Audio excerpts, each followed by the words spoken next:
Hi friends, అందరికీ నమస్కారం. Friends, మనం ప్రస్తుతం మన ఆంధ్ర రాష్ట్రంలో ఉన్న పరిణామాలను క్షుణ్ణంగా పరిశీలిస్తున్నాం. అవునా కాదా?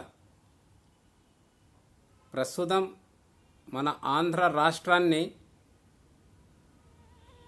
డ్రగ్ రాష్ట్రంగా తీర్చిదిద్దడం జరిగింది.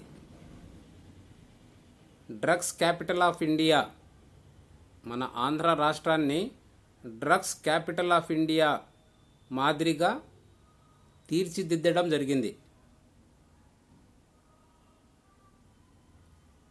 అసలు ఈ మత్తు పదార్థాలు మన రాష్ట్ర తీరానికి ఎందుకు వస్తున్నాయి? దీని వెనకాల ఎవరున్నారు? దీనికి కర్త ఎవరు? ఆంధ్ర రాష్ట్ర తీరానికి వచ్చి ఎక్కడికి వెళ్తా ఉంది? అసలు మన రాష్ట్ర పరిస్థితి ఏంటి? మన రాష్ట్రంలో ఉన్న యువకుల పరిస్థితి ఏంటి?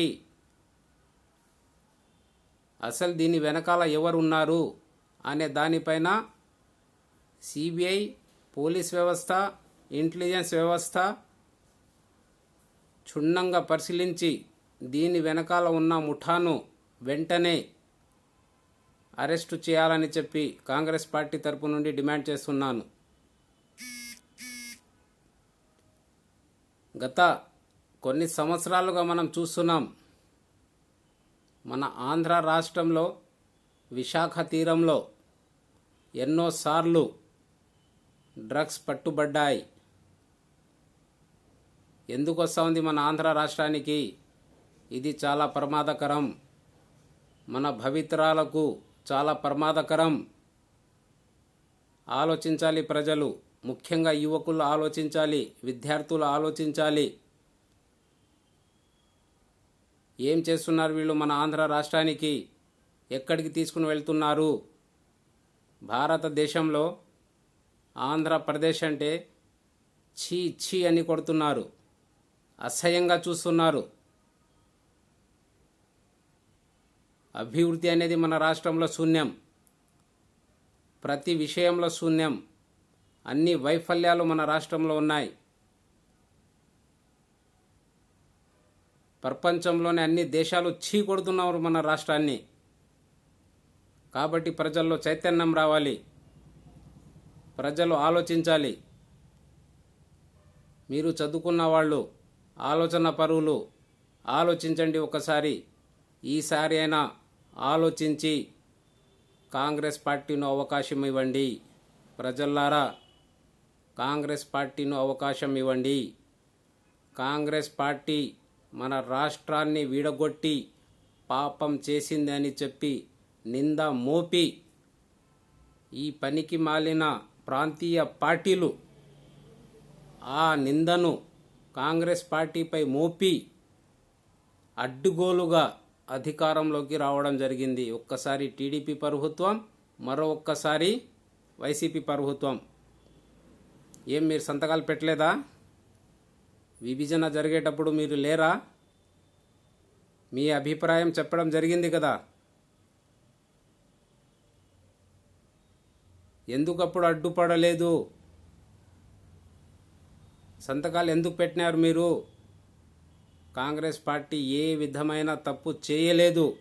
ఒక రాష్ట్రంపై ప్రేమ, ఒక రాష్ట్రంపై ద్వేషంతో విడగొట్టడం కానీ అలాంటి సంఘటన అనేది జరగలేదు.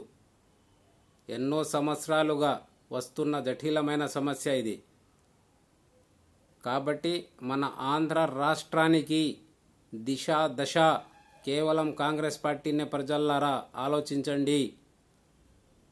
మన ఆంధ్ర రాష్ట్రం అభివృద్ధి చెందాలంటే, మన ఆంధ్ర రాష్ట్రానికి రావలసిన అన్ని అంశాలను పూర్తి చేయాలంటే, ఫుల్ఫిల్ చేయాలంటే అది కేవలం కాంగ్రెస్ పార్టీతోనే సాధ్యమవుతుంది.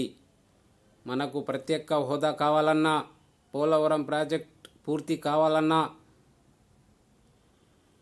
రాజధాని నిర్మాణం కావాలన్నా, మన పిల్లలకు ఉద్యోగాలు రావాలన్నా, మన ఆంధ్ర రాష్ట్రం అభివృద్ధి చెందాలంటే అది కేవలం కాంగ్రెస్ పార్టీతోనే సాధ్యమవుతుంది. ఎందుకంటే కాంగ్రెస్ పార్టీ చెప్పిందంటే చేసి చూపిస్తుంది. కాంగ్రెస్ పార్టీ ఏ విధమైన తప్పు చేయలేదు, చేయకూడదు కూడా. ఇది ఆలోచించుకోండి. Secular party, Congress party secular party.